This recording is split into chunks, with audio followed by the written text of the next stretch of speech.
Think you know what's real and what's just movie magic? Think again. Hollywood's darkest secret isn't the scandals. It's what happens when actors stop pretending and start crossing the line for real. From whispered rumors to jaw-dropping confessions, these 20 stars didn't just act out steamy scenes, they lived them. Which moments were pure method, and which ones left even the crew speechless? Hit play and get ready to question everything you thought you knew about the silver screen. The truth might just blow your mind. Dive in, if you dare. Robert Pattinson's bold choice in Little Ashes. When he took on the role of legendary painter Salvador Dali in the biopic Little Ashes, Robert Pattinson had to face a sensitive scene, a gay sex scene. Long before Twilight turned him into a global heartthrob, Pattinson took on the challenge of embodying the eccentric surrealist painter in a film that blurred the line between performance and personal exposure. For one particularly controversial scene, rather than simulate intimacy, Pattinson chose to take matters into his own hands on camera, shot from the waist up, to capture what he described as a truly authentic orgasm face. "I once decided to quit acting. It was when I did Little Ashes," he later confessed, citing the nudity, emotional intensity, and experience real life required of him in the role. "My orgasm face is recorded for eternity," he joked, though beneath the humor lay a serious dedication to realism. This raw commitment wasn't for shock value, but a reflection of his belief that some emotions simply can't be faked. The film itself delves into the rumored romantic relationship between Dali and poet Federico Garcia Lorca, an affair still debated by historians. According to biographer Ian Gibson, the intimacy between them may not have been fully physical, especially given Dali's aversion to touch. The screenwriter confirmed that their letters suggested emotional closeness, but also hinted that any attempt at consummation was short-lived and physically painful. Pattinson's decision to depict that complexity in such a visceral way set him apart as an actor unafraid of taboos. In a similar vein, Original Sin stirred controversy over a steamy scene between Angelina Jolie and Antonio Banderas that appeared a little too real. Years later, director Michael Christopher half admitted that the scene may not have been entirely simulated. These cases, like Pattinson's, expose a rare side of Hollywood, where method acting pushes into uncharted, intimate territory, and the question becomes, where does the performance end and reality begin? Chloë Sevigny and Vincent Gallo in The Brown Bunny.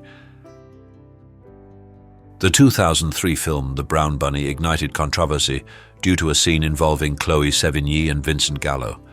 This scene, which depicted unsimulated oral sex, led to widespread debate and fears that it would irrevocably damage Sevigny's burgeoning career. A career already marked by her bold choices, including appearing in a Harmony Korine film at only 19. However, Sevigny viewed the scene as an act of empowerment, stating, "I think it was a way of kind of reclaiming myself, wanting to push the envelope." Her career not only survived, but thrived, with subsequent roles in acclaimed projects like Big Love and Zodiac.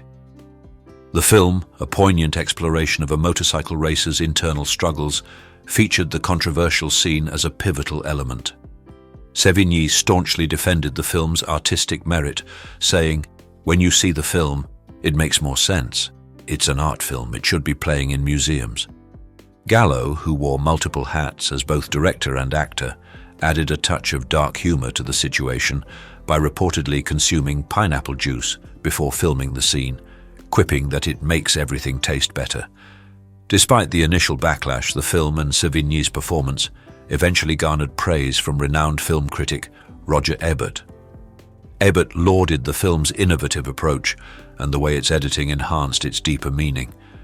He recognized the film's exploration of themes like loneliness and longing, emphasizing its artistic value even amidst the controversy surrounding its explicit content. If this shocked you, just wait until you see what other actors have done for authenticity. Hit that like button and subscribe for more wild Hollywood truths. Shia LaBeouf and Stacy Martin in Nymphomaniac. When Lars von Trier released Nymphomaniac, it wasn't just the graphic content that stirred controversy. It was the burning question everyone asked but never got a straight answer to. Did they actually do it? Originally, the plan was cinematic sleight of hand. The actors would fake the sex and later, digital magic would splice in adult performers' bodies to finish the illusion. But then came Shia LaBeouf. Never one to follow the script or societal norms, he allegedly landed the role by mailing Von Trier a homemade sex tape. Yes, you read that right. "The movie is what you think it is," Shia said cryptically. "It's Lars von Trier making a movie about making a movie." Whatever that meant, it certainly didn't involve body doubles for him and co-star Stacy Martin, who reportedly chose to go all in, literally. Martin, far more reserved in interviews, downplayed the heat. She described the filming process as surprisingly boring, thanks to detailed choreography, prosthetics, and countless takes. For her, it was more about technicality than titillation.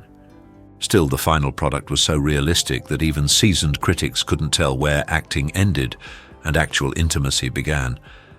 And maybe that was the point. In true Von Trier fashion, Nymphomaniac blurred the line between art and reality so much we're still arguing over it. Kieran O'Brien and Margo Stilley in 9 Songs.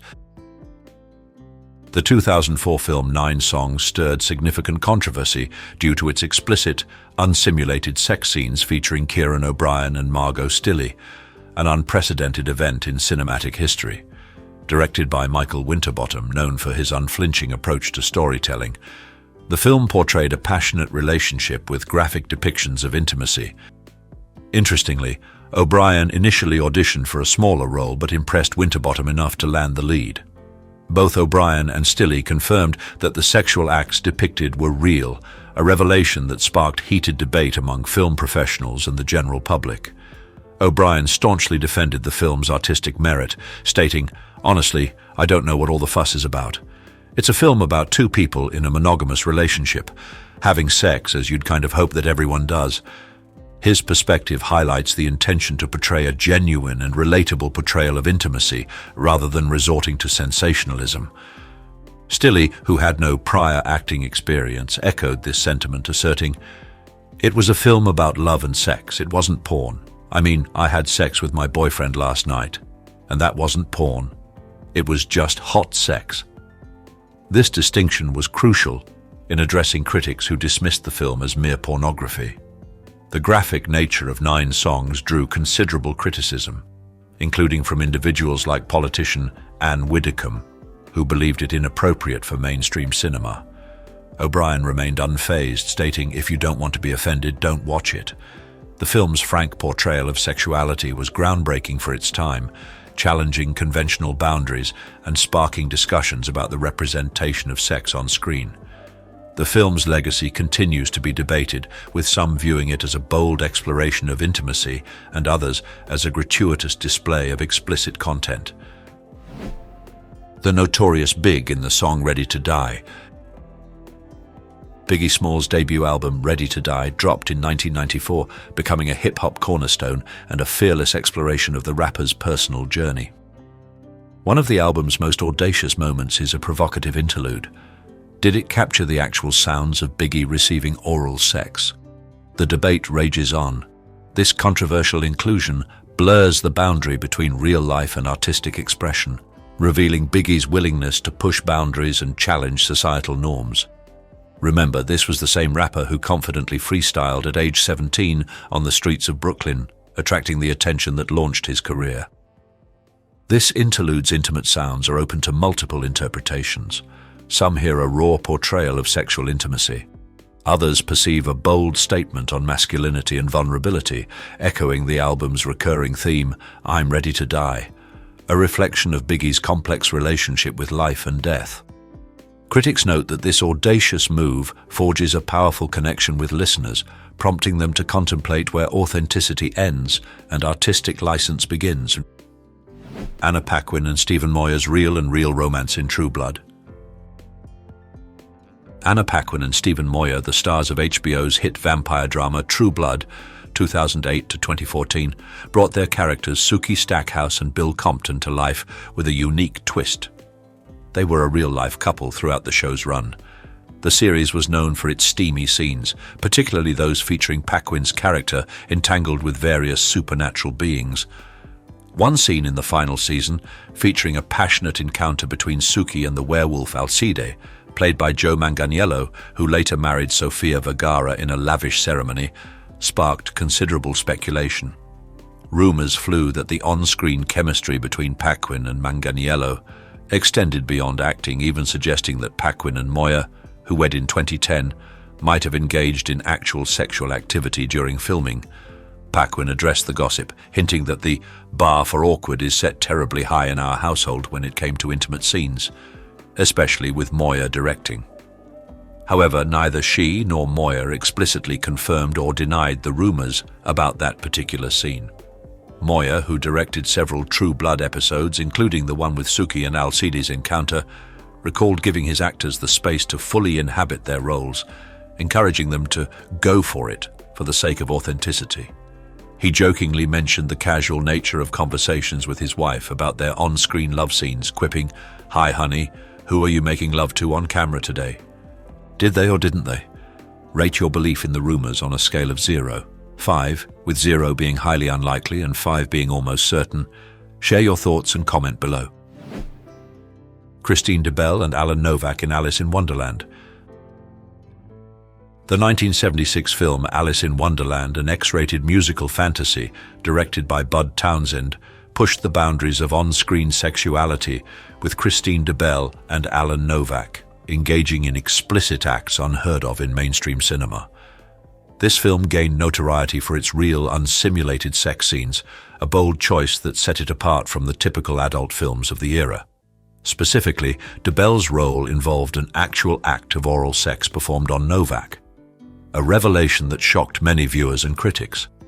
Interestingly, Novak, a prolific adult film actor, also dabbled in mainstream Hollywood, appearing in small roles in films like American Gigolo alongside Richard Gere. Despite its graphic content, Alice in Wonderland became a surprising commercial success, earning over $90 million against a budget of approximately $400,000. Renowned film critic Roger Ebert offered a surprisingly positive review, describing the film as a genuine curiosity possessing wit and style. He noted that it was fairly mild as X-movies go, and praised DeBell's charm and innocence, stating, "She projects such a freshness and naivete that she charms us even in scenes where some rather alarming things are going on." Ebert's review suggested that the film transcended the typical X-rated potboiler and possessed a unique appeal, hinting that its playful approach to sexuality could have even warranted an R rating.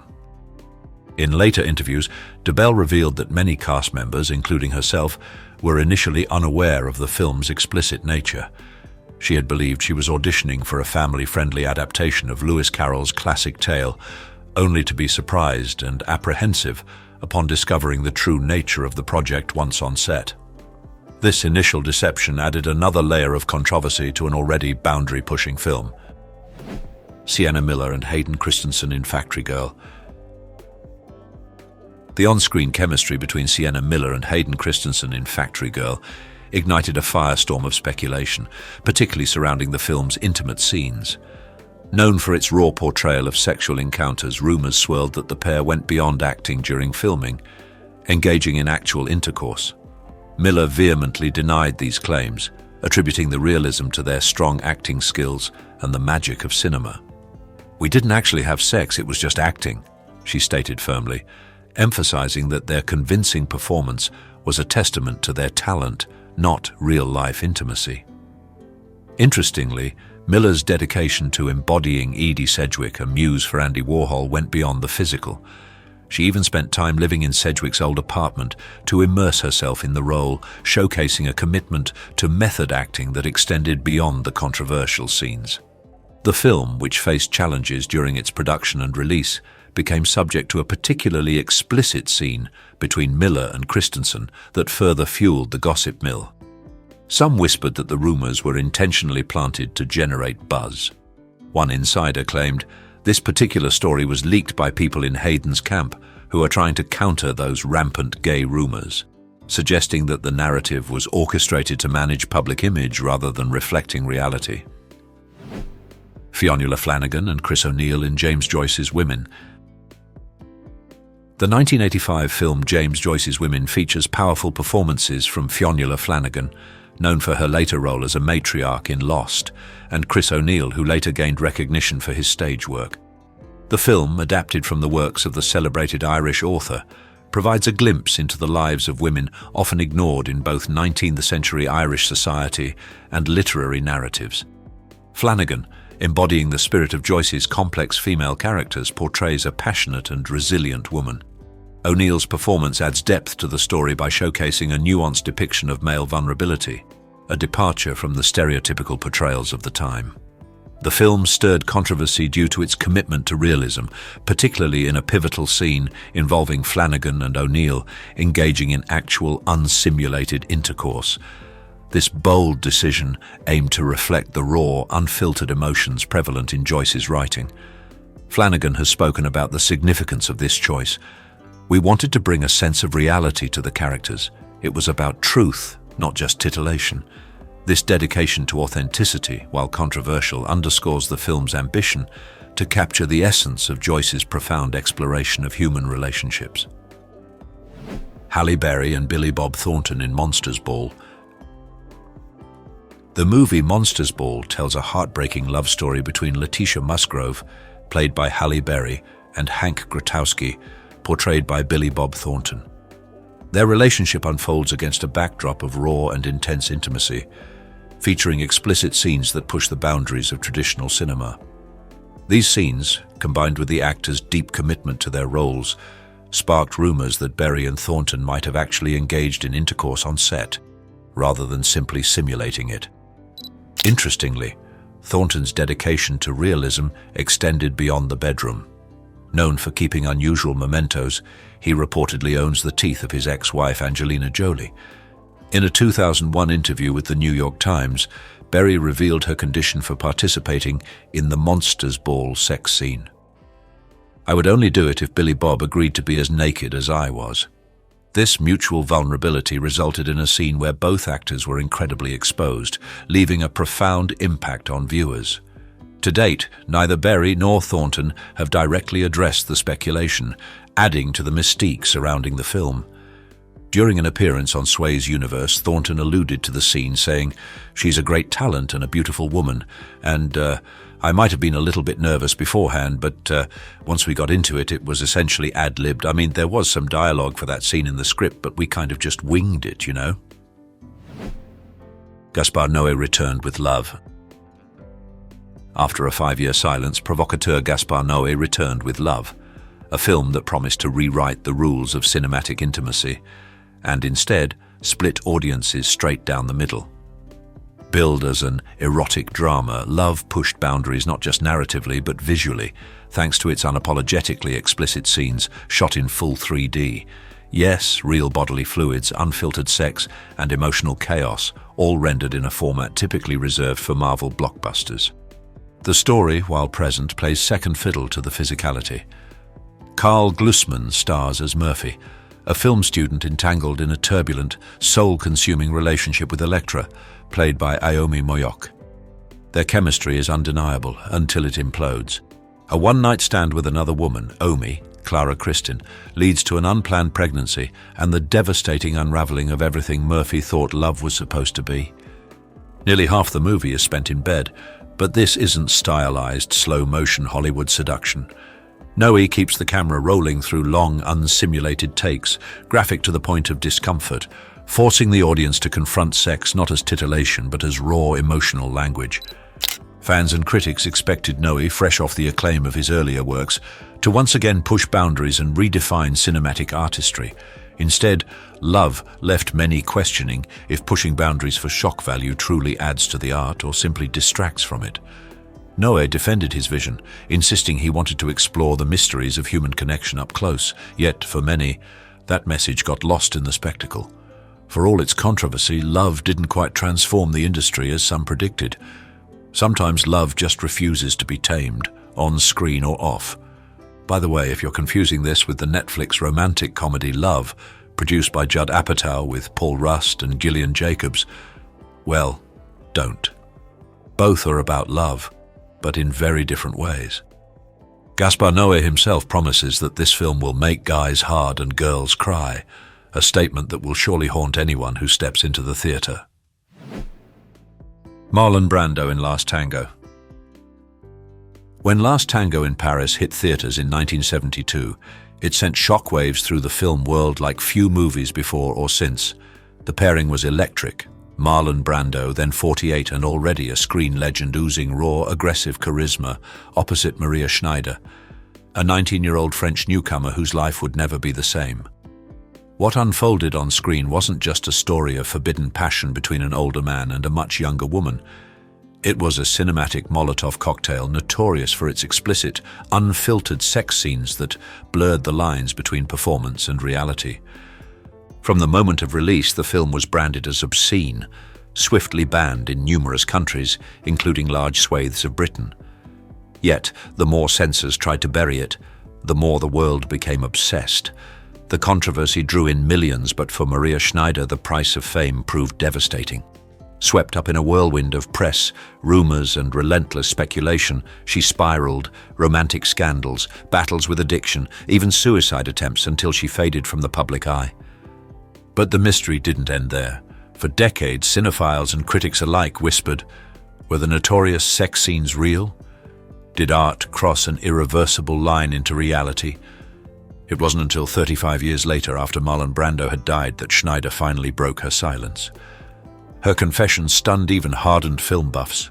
The scenes were real, she revealed, but the truth came with a bitter edge. Schneider insisted that both she and Brando were manipulated by director Bernardo Bertolucci into going further than they ever agreed. I felt humiliated, she said quietly in a haunting interview. To be honest, I felt a little raped by both Marlon and Bertolucci. After the scene, Marlon didn't console me, didn't apologize. Thank God there was only one take. Last Tango in Paris remains a cinematic landmark, not just for its artistry, but for the wounds it left behind and for the questions it forced the world to ask. How far is too far in the name of art, and who gets to decide? Eric Balfour and Lauren Lee Smith in Lie With Me. When Lie With Me hit screens in 2005, it instantly ignited controversy, not just for its unflinching portrayal of sexuality, but for the daring choices made by its leads, Eric Balfour and Lauren Lee Smith. Both already recognizable faces in the industry, especially Balfour, who'd starred in hits like 24. The duo threw themselves into roles that demanded an extraordinary level of vulnerability. Based on Tamara Berger's novel, the film is a raw, voyeuristic journey through Toronto. Trailing two lovers as their intense, at times reckless affair pushes both personal and cinematic boundaries. Lauren Lee Smith's character, portrayed as grappling with sex addiction, becomes the film's emotional and erotic core. She isn't just acting, she's bearing her soul and body in scenes that include graphic, emotional, even one shot in broad daylight at a public park. A moment that blurred the line between performance and reality. Balfour, for his part, matches her intensity with the pair engaging in unsimulated acts, including a scene of public sex that still sparks debate about what is too real for cinema. The film's uncompromising realism shocked audiences and critics alike. Unsurprisingly, Lie With Me drew heavy criticism and a storm of negative reviews, earning a lackluster 38% on Rotten Tomatoes. Yet beneath the scandal lies a deeper question: were Balfour and Smith fearless artists, or did Lie With Me simply cross a line too far? One thing is certain, this film forced everyone to reconsider where acting ends and authenticity begins. Like this video? Great. Subscribe for more. Hate it? Well, a like would be nice anyway, and let me know what went wrong in the comments. Donald Sutherland in Don't Look Now. Best remembered today as the icy President Snow in the Hunger Games, Donald Sutherland's filmography spans decades of cinematic milestones. From his sardonic take on Hawkeye in MASH*, to the slick mastermind John Bridger in The Italian Job, Sutherland has worn many masks. But one of his most talked-about roles remains his turn as grieving father John Baxter in Nicholas Roeg's haunting 1973 film Don't Look Now. For years, whispers swirled around a certain scene, the infamous, erotically charged moment between Sutherland and co-star Julie Christie. The chemistry was so raw, so disturbingly intimate, that many wondered, was it acting or something more? For decades, the cast and crew remained tight-lipped. Any attempt to press them for answers was either brushed off or met with evasive silence. It wasn't until 2011, nearly 40 years later, that the veil lifted. In a quiet revelation that sent shockwaves through film circles, news editor Brian Clark finally confirmed what cinephiles had long suspected. That scene wasn't just realistic, it may have been real. The moment became etched in cinematic lore, a testament to Sutherland's fearless dedication and the film's unflinching desire to blur the line between performance and reality. Angeliki Papoulia, Christos Passalis Vamaritzoni and Dogtooth. Few films dare to cross the line between discomfort and pure psychological terror, quite like Dogtooth. Directed by the audacious Yorgos Lanthimos, this critically acclaimed Greek drama doesn't just flirt with controversy, it lunges straight into it. Set behind the closed gates of a seemingly normal household, the film unravels a twisted social experiment. A father who isolates his 3 children from the world, rewriting language, reality, and morality to maintain total control. What begins as eerie quickly descends into something far more disturbing, with chilling performances by Angeliki Papoulia, Christos Passalis, and Meritzoni. Dogtooth exposes how indoctrination can fracture not just identity but the human soul. The siblings, denied even the simplest truths about the outside world, spiral into unsettling behavior, much of it disturbingly sexual, violently irrational, and heartbreakingly naive. The most unnerving moments come not from jump scares but from cold, calculated scenes of obedience and coercion, where love, desire, and dominance are hopelessly entangled. Critics called it brilliant, others called it unwatchable, but no one walked away unaffected. As Lanthimos himself might argue, Dogtooth isn't here to comfort you, it's here to dismantle everything you think you know about family, freedom, and control. Peter Sarsgaard and Molly Parker in the center of the world. Before Peter Sarsgaard broke out with acclaimed roles like Alan Troy in Jarhead or the villainous Hector Hammond in Green Lantern, he took a fearless leap into the indie world with The Center of the World, 2001. Starring opposite Molly Parker, herself a master of quietly intense performances in projects like The Road and House of Cards. The film dives into the dark edges of desire, centering on a lonely tech whiz on the brink of a fortune who proposes a wild offer. $10,000 for a Vegas weekend with a lap dancer, under strict conditions, 4 hours a night, no actual intercourse. But what made The Center of the World infamous wasn't its plot, but a single scene that became the stuff of movie legend. Molly Parker, fully committed to her role, stuns audiences by inserting a lollipop into herself, let's just say. It never makes it back to her mouth. The film is filled with moments that blur the line between performance and reality, including Parker's boldly provocative scenes with Sarsgaard, leaving critics and viewers debating just how much was real. And despite its ambition, the movie was lambasted by critics, dismissed as little more than art house porn, with barely a story to hold it together. Yet for Sarsgaard, this risky move didn't spell career disaster. He bounced back, landing major roles and proving that sometimes pushing boundaries can be just the start of something bigger. Kerry Fox v.a. Mark Rylanc in Intimacy. With a title like Intimacy, this 2001 drama practically dared its leads, Kerry Fox and Mark Rylanc, to leave little to the imagination. But few viewers expected just how literal the film's intimacy would be. Under the uncompromising direction of French auteur Patrice Chéreau, the boundaries between acting and real-life desire blurred shockingly fast. Chéreau famously insisted on authentic reactions, which, on this set, meant almost nothing was left to clever camera angles or movie magic. It's rumored the director pushed his actors for true vulnerability, leading to scenes where, by all accounts, the passion was anything but simulated. And as Fox reflected, what was I meant to feel? What was I supposed to be like? Who should have been to keep everyone satisfied, just to come and see a man and bury myself in his arms because I wanted to keep that in mind? Both Fox and Rylanc were in committed relationships off-screen, adding another layer of tension to the experience.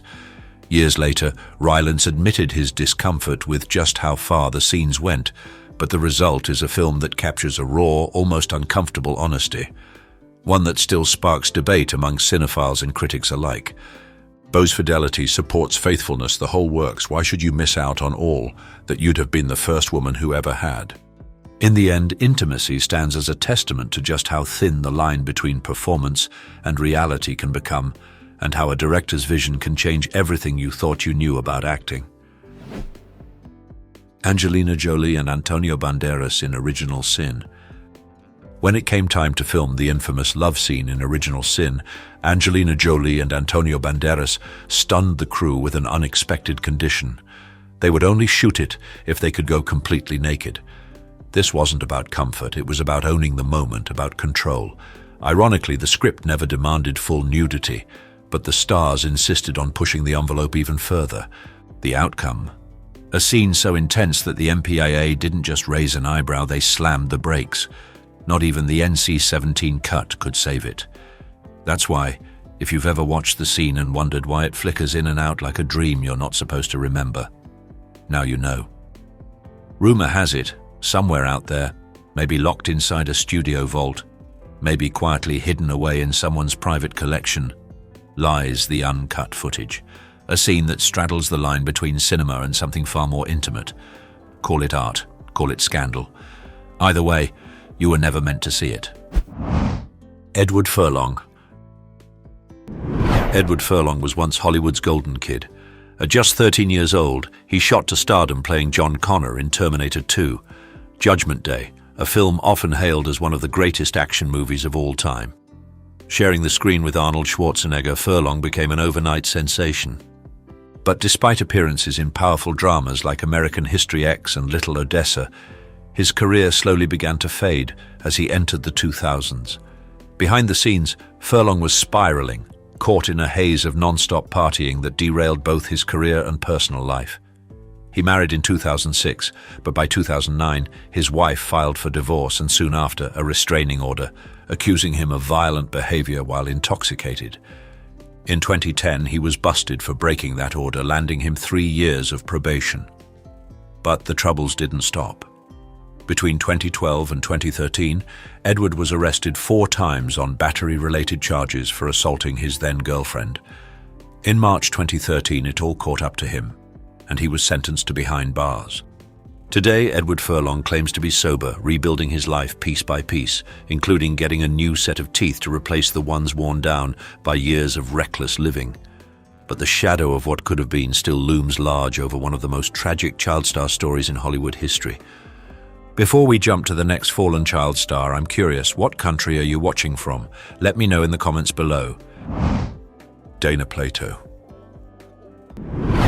Dana Plato rose from humble beginnings. Born to a teenage mother, she once dreamed of Olympic figure skating before Hollywood came knocking. Most viewers remember her as Kimberly Drummond from the classic sitcom Different Strokes, where her wholesome image captured America's heart. But behind the scenes, Dana's life was filled with struggles. She faced personal battles from a young age, with her first overdose at just 14. After her early success faded, life hit hard. A brief marriage ended the same week her mother passed away, and a trusted accountant ran off with her savings. By 1990, Dana lost custody of her son and found herself slipping further from the spotlight. In 1991, desperate and out of options, she attempted to rob a video store with a pellet gun. She was caught within minutes. The following year, she was arrested again for forging a prescription, serving for violating parole. With her fortune gone and acting jobs disappearing, Dana struggled with poverty and unemployment. Sadly, her life never recovered.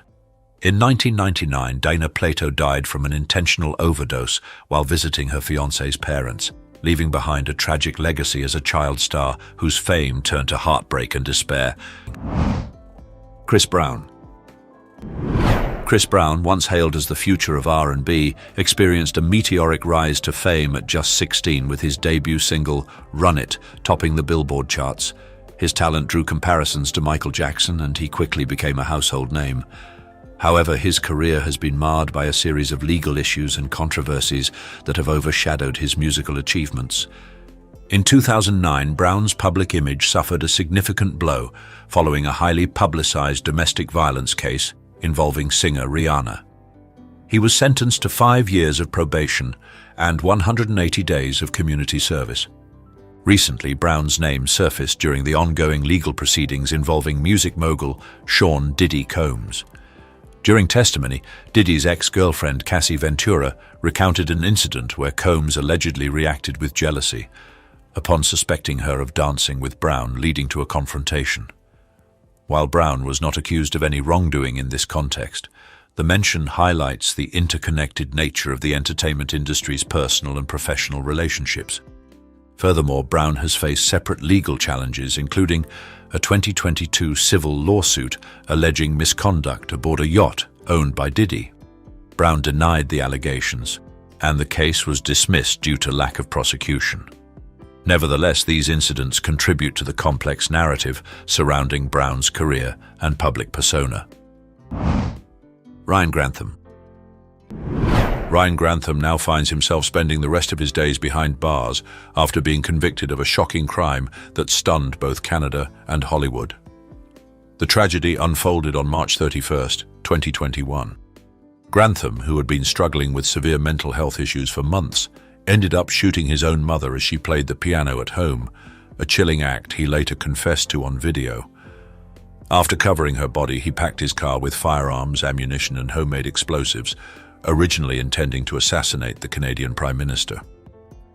When those plans fell through, he considered unleashing violence at a university or a crowded bridge, but ultimately Grantham surrendered himself to police. Known for his roles in Diary of a Wimpy Kid, Way of the Wicked, and the hit series Riverdale, Grantham's once promising career took a dark turn when he was convicted of second-degree murder. Later, Grantham would explain that his motive for killing his cancer-stricken mother was twisted. He wanted to spare her the pain of discovering what he might do next. Grantham's actions shocked fans and the film industry alike. He was handed a life sentence, with the judge recognizing his deteriorating mental health and substance-related struggles as major factors in his downfall. It's a haunting reminder of how even the brightest young stars can face devastating inner battles, sometimes with tragic results. Did you know? Few people realize that before his arrest, Grantham was an accomplished pianist himself, a detail that makes the events of that day even more heartbreaking. Macaulay Culkin. Macaulay Culkin was once the most famous child actor on earth. As the unforgettable face of Home Alone, Home Alone 2, and Richie Rich, he captured hearts around the world before he was even a teenager. But behind the scenes, fame came with a dark price, and tragedy struck in 2000 when his half-sister passed away from an overdose. Just 4 years later, in September 2004, Culkin found himself in legal trouble after being stopped in a car in Oklahoma City. Police discovered several unprescribed pills in the vehicle, and Culkin, then a passenger, was taken into custody. Though the charges were serious, he was released after paying a $4,000 bond. Later that year, Culkin faced the court again for misdemeanor possession. Initially pleading not guilty, he eventually changed his plea and accepted responsibility. The result? A $540 fine and 3 suspended one-year jail sentences. Years later, in a 2021 interview with Esquire, he addressed his past bluntly. "I do love them, they're like old friends, but sometimes you outgrow your friends." If you thought that Culkin's story was crazy, wait till you hear this next one, and don't forget to hit that subscribe button so you don't miss out on more interesting videos. Shia LaBeouf. Remember Shia LaBeouf, the once beloved child actor who shot to fame as the quirky Louis Stevens on Disney Channel's Even Stevens, and later took on blockbuster roles in the Transformers franchise and Indiana Jones. Shia's on-screen charisma was undeniable, but off-screen his life quickly spiraled into chaos. Shia's troubles became headline news in June 2014, when he was arrested outside a New York theater after causing a major disturbance during a performance of Cabaret. Reports say he yelled obscenities and even slapped a cast member, leading to charges for criminal trespass, harassment, and disorderly conduct. Shia pleaded guilty to disorderly conduct and entered alcohol treatment, hoping for a fresh start. But the drama didn't stop there. In July 2017, he found himself in trouble again, this time in Georgia at 4 a.m., after a public outburst that started when a stranger refused him a cigarette. Police body cam footage showed Shia launching a string of insults at officers, which led to another disorderly conduct charge. This time, he was fined $1,000 and ordered to attend anger management and substance abuse counseling, plus a full year on probation. Then in June 2020, Shia was back in the headlines for getting into a street fight and allegedly snatching a man's hat. Charges of petty theft and battery followed. He avoided further jail time by completing a court-mandated program, and those charges were eventually dropped. What really put the brakes on his Hollywood career, though, was a 2020 lawsuit from a former girlfriend who accused Shia of causing her emotional trauma. The case was serious enough that major studios and even Netflix began distancing themselves from the actor, casting a shadow over his once promising future. Marcus T. Polk. Marcus T. Polk rose to fame playing Moesha's younger brother Miles Mitchell on the hit 90s sitcom Moesha, which ran from 1996 to 2001. He also appeared in films like Nothing to Lose, High School Musical 3, and Take the Lead. In 2015, Marcus was arrested in Arizona after being caught driving erratically. Officers said he reeked of alcohol and they found a suspicious bag in his pocket. The result? A DUI charge and possession-related charges that landed him a year of probation. But that wasn't his only brush with the law. Back in August 2013, Marcus made headlines for a disturbing domestic incident. After a heated argument with his girlfriend sparked by jealousy during a night out, he allegedly became violent. The situation escalated at home, where she was reportedly kicked and thrown out. She later checked into a hospital with internal injuries and told both staff and police what had happened. Marcus surrendered to authorities and spent a brief stint in jail. In court, he struck a plea deal, avoiding major prison time, but forced to complete a 12-month domestic violence program and stay 100 yards away from his ex. Once a rising child star, Marcus T. Polk's promising career was overshadowed by a pattern of reckless behavior and violent outbursts. Amanda Bynes. Once hailed as one of Hollywood's most promising young talents, Amanda Bynes is best known for her roles in What a Girl Wants, She's the Man, and Nickelodeon's The Amanda Show. But her journey from child star to troubled adult has been anything but glamorous. In 2013, Amanda made headlines for bizarre incidents, including starting a fire in a stranger's driveway and throwing a glass object from her Manhattan apartment window. These events fueled growing concerns about her mental health. In late September 2014, Amanda found herself in serious trouble with the law yet again. She was arrested for driving under the influence after reportedly stopping her car in the middle of an intersection at a traffic light. The bail was set at $15,000. This wasn't her first run-in with DUI charges. Amanda had previously collided with a Los Angeles County Sheriff's cruiser in 2012, leading to a 3-year probation that started in February 2014. Amanda's struggles with substance issues and her diagnosis of bipolar disorder became public, and her condition eventually led to a conservatorship that lasted from August 2013 until March 2022. She's been absent from Hollywood since 2010, but recently, Amanda has sparked talk of a potential comeback. Gary Coleman. Once the face of America's favorite sitcom, Different Strokes, Gary Coleman was a household name in the 80s. With his small stature, wide-eyed charm, and unforgettable line, "What you talking about, Willis?" He wasn't just a child actor, he was a phenomenon. But behind that boyish smile was a future no one saw coming. By the early 2000s, Gary's fame had faded, and in 2004, his name reappeared in headlines for all the wrong reasons. An arrest at a Utah shopping mall shocked fans across the country. Witnesses reported a heated altercation between Coleman, then 36, and a security guard. What sparked the argument remains unclear, but what happened next was public and unforgettable. Coleman lost his temper, hurled insults, and escalated into physical confrontation right in front of stunned bystanders. Security intervened, but Gary resisted. The scene turned chaotic. The former child star, once adored by millions, was now being dragged away in cuffs, humiliated and broken. Unfortunately, this wasn't a one-time mistake. By 2010, Gary Coleman was arrested again, this time for violating his probation. A judge handed down a 30-day jail sentence. It wasn't a lengthy stay, but it marked a definitive end to the public's image of the innocent TV star they once knew. But the real tragedy went deeper. After his time on Different Strokes, Coleman's personal life unraveled. He sued his adoptive parents and former manager for mismanaging his earnings allegedly leaving him financially devastated. With mounting health problems, legal issues, and constant media scrutiny, the fame that once lifted him up had long become a burden he couldn't shake. In May 2010, Gary Coleman passed away after a fall in his Utah home. There was no grand finale, no Hollywood redemption arc, just a somber, heartbreaking ending to a star whose light once burned so brightly on television screens across the nation. Todd Bridges. Todd Bridges, the former child star who charmed audiences as Willis Jackson on Different Strokes, experienced a dramatic and unsettling fall from grace. Once a beloved figure, his life took a dark turn marked by challenges and brushes with the law. In 1989, Hollywood was stunned when Bridges was arrested in connection with an incident in Los Angeles. Reports alleged he discharged a firearm multiple times at Kenneth T.X. Chloë, an individual known to be involved with controlled substances. The scene was described as chaotic, with evidence of gunfire and injuries to Chloë.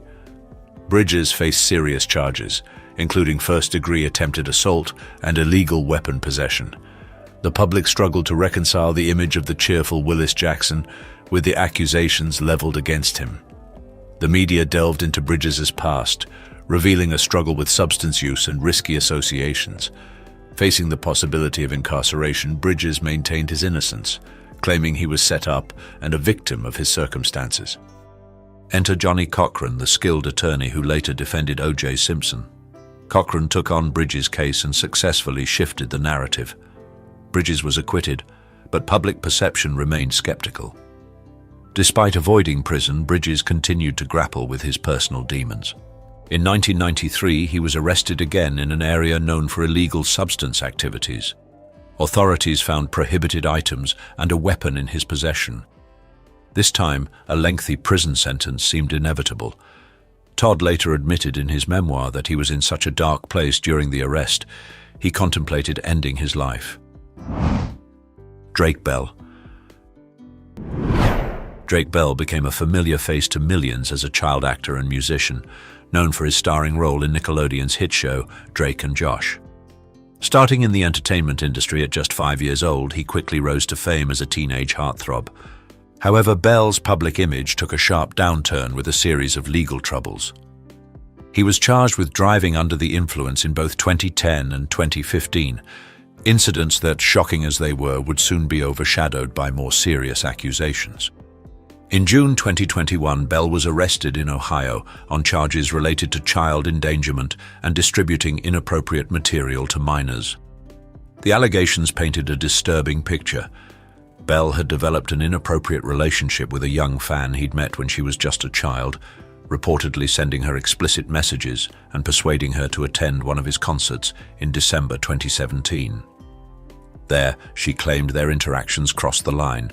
Initially pleading not guilty, Bell later changed his plea to guilty and was sentenced to 2 years probation and 200 hours of community service. During the court proceedings, the victim spoke out, claiming Bell had begun contacting her when she was 12 and sent her harmful images when she was 15. Bell maintained that he was unaware of her true age and stated he cut off all contact once he found out. Brian Bonsall. Brian Bonsall, once a familiar face on NBC's classic sitcom Family Ties, captured hearts as young Andy Keaton and even took home multiple Young Artist Awards for his performances. But after stepping away from acting in 1995, Brian shifted gears to pursue music, founding the rock band Late Bloomers. Unfortunately, his journey took a dark turn. In 2007, Brian made headlines for all the wrong reasons when he was arrested for a violent altercation with his then-girlfriend, earning him 2 years of probation.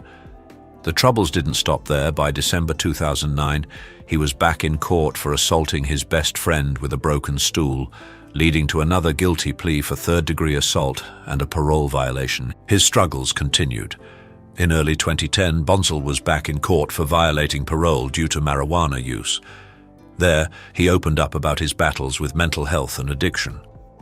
Once a rising star, Bonsall's journey from sitcom fame to repeated arrests stands as a sobering reminder of how quickly things can unravel, even for Hollywood's brightest young talents. Joey Kramer. Joey Kramer captured the imagination of a generation as the star of the 1986 cult favorite Flight of the Navigator. Known for his iconic role as David Freeman, Joey was once a promising young actor before stepping away from Hollywood in the late 90s. But life after fame took a dark turn. In 2008, Joey was arrested for unsafe firearm storage and received 3 months probation. Later that year, he landed in even deeper trouble, convicted for possession with intent to sell, leading to a 6-month stint behind bars. His legal problems only grew. By 2011, he faced charges for drinking in public, passing forged checks, and was locked up for 30 days after being caught with a weapon and making threats. The most shocking chapter came in May 2016, when Joey Kramer was arrested for robbing a bank in British Columbia. He eventually pleaded guilty and was sentenced in prison. A tragic downfall for a former child star remembered for one unforgettable role now defined by his run-ins with the law. David Faustino captured hearts as the wisecracking Bud Bundy on the hit sitcom Married with Children, which ran from 1987 to 1997. He was a familiar face on American TV throughout the 90s, but behind the scenes, his real-life script took a sharp turn. In May 2007, the former child star was arrested in New Smyrna Beach, Florida, after a bizarre late-night altercation with his wife. Police found the two loudly arguing in a stopped car. At 2 a.m., Faustino, seated in the back, bizarrely tried to climb out the driver's side window before opening the door. Officers immediately noticed the strong smell of alcohol and soon discovered a small amount of contraband in his pocket. He was taken into custody and booked into the Volusia County Jail. Although the charges were later dropped, it came with a condition: Faustino had to complete a court-approved treatment program. He complied, trading headlines for healing. Once a sitcom star adored by millions, Faustino's story became a cautionary tale of how fast early fame can spiral without structure. Lilo Brancato. At just 16, Lilo was paid $25,000 for his role, and with his natural talent and a striking resemblance to De Niro himself, it seemed like Hollywood had found its next big thing. But as his fame grew, so did his appetite for the party lifestyle. He fell into addiction, first alcohol, then harder substances, and by the mid-2000s, he was fully consumed by it. In June 2005, he was stopped for a broken taillight. Police found multiple bags of illegal substances in his vehicle. But the real turning point came just 6 months later, in December 2005, when he was arrested following the death of an off-duty police officer. That officer had confronted Lilo and an accomplice who was also the father of Lilo's then-girlfriend while they were breaking into a house. A struggle ensued, and the officer was fatally shot. While Lilo didn't pull the trigger, he was charged with second-degree murder. In court, the jury found him not guilty of that charge, but convicted him of attempted burglary. He was sentenced to 10 years in prison. Behind bars, Lilo's battles continued. He suffered at least one overdose while serving time. Eventually, his fall from grace remains one of Hollywood's most sobering tales. A rising star who lost everything to addiction and crime. Jeremy Jackson. Once a teen heartthrob on Baywatch, Jeremy Jackson played Hobie, the son of David Hasselhoff's character. But after leaving the iconic series, Jackson's life took a dark turn, fueled by ego and a spiraling addiction that derailed his career and personal life. By 2015, things hit a breaking point. In a shocking incident in Los Angeles, Jeremy allegedly tried to steal a car, and when the owner's girlfriend stepped in to stop him, he stabbed her and fled the scene. He was later found hiding in a hotel, arrested and charged with assault with a deadly weapon and making criminal threats. If convicted to the fullest extent, he could have faced up to 7 years behind bars. Just 2 years later, in 2017, Jackson pled guilty. The result? A 270-day jail sentence, 5 years of probation, mandatory anger management courses, and attendance at Alcoholics Anonymous. But this wasn't an isolated case. In April 2015, just months before, Jeremy was involved in another violent altercation, this time stabbing a man so badly he required 177 stitches. Jackson claimed it was self-defense and police let him go. Even earlier, in August 2014, he reportedly beat his significant other during a heated argument. Though the victim was left severely injured, No charges were filed because they chose not to press them. Jeremy Jackson's downfall is a sobering reminder that fame fades fast, but the consequences of violence and addiction can linger for years behind prison walls. Robert Blake. Robert Blake was once a household name, remembered for his starring role as a tough New York cop in the hit TV series Beretta, and earlier as a child actor in the Our Gang film shorts. But in 2001, his Hollywood legacy took a dark and permanent detour. In May of that year, Blake and his wife dined at a restaurant in California. Moments later, she was found shot in their parked car, while Blake claimed he had gone back inside to retrieve a gun he'd accidentally left behind. The story raised eyebrows, and by 2002, Blake was arrested. The case only got stranger when two men came forward, claiming Blake had previously approached them about ending his wife's life. Despite the dramatic accusations, the prosecution couldn't tie him directly to the crime. With no forensic evidence connecting him to the weapon, Blake was found not guilty in criminal court. But the story didn't end there. The victim's children later filed a wrongful death lawsuit against Blake, and this time a civil jury held him responsible. He was ordered to pay $30 million in damages, an amount later reduced on appeal. Facing massive legal fees and tax debt, Blake declared bankruptcy. Orlando Brown. Orlando Brown rose to fame as a child actor on the hit Disney Channel series That's So Raven, and even appeared alongside Damon Wayans in the comedy Major Payne. But in a shocking twist, Brown's promising career spiraled into chaos, and now he's sitting behind bars. His troubles really exploded in February 2016, when he reportedly attacked his girlfriend right outside a California police station. Officers quickly responded, only to discover he was also carrying illegal substances. He was charged with domestic battery, possession, and resisting arrest. But instead of facing the consequences, Brown missed his court date and was arrested again in March after another confrontation involving his girlfriend and her mother. Released once more, he skipped court a second time and fled to Nevada, and things only got worse. In June 2016, he was stopped while leaving a suspicious location, and police allegedly found banned substances on him.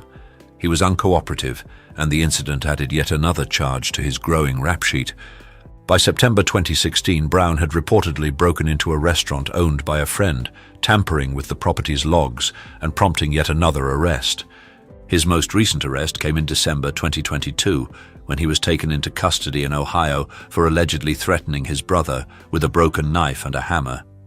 He remains held on a $25,000 bond, and it's clear his days of Disney stardom are long gone. Whoa, that was a wild ride through the blurred lines of cinema, wasn't it? Can you believe some actors went that far for a role? Ever wondered what really happens behind the scenes on a movie set? Share your thoughts and reactions in the comments below. We'd love to hear which of these stories shocked you the most.